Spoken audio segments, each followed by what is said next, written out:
Naupo si Mara sa tabi ng bintana, pinagmamasdan ng madilim na bakuran.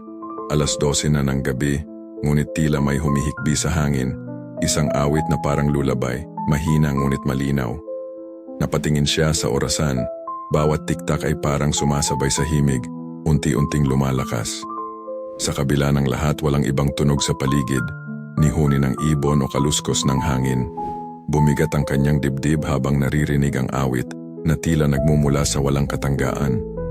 Napansin niyang dahan-dahang bumubuka ang pinto ng kanilang kwarto, kahit walang hangin na gumagalaw.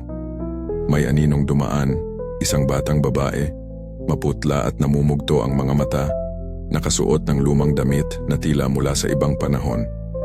Patuloy niyang inaawit ang lulabay at sa bawat salita ramdam ni Mara ang lamig na gumagapang sa kanyang balat, parang yelo na dumadaloy sa ugat. Lumapit ang bata, huminto sa harap niya at biglang tumahimik. Pumintig ang oras, tila huminto ang mundo. Sa isang iglap naramdaman ni Mara ang malamig na kamay na dumampi sa kanyang leeg. "Tulungan mo akong makatulog," bulong ng bata, na may tinig na halos hindi marinig. Mula noon, sa tuwing sumasapit ang 10 oras may bagong boses ng sumasabay sa awitin. Mahina ngunit malinaw. Mula sa loob ng bahay, isang awit na hindi nawala at hindi na kailanman titigil.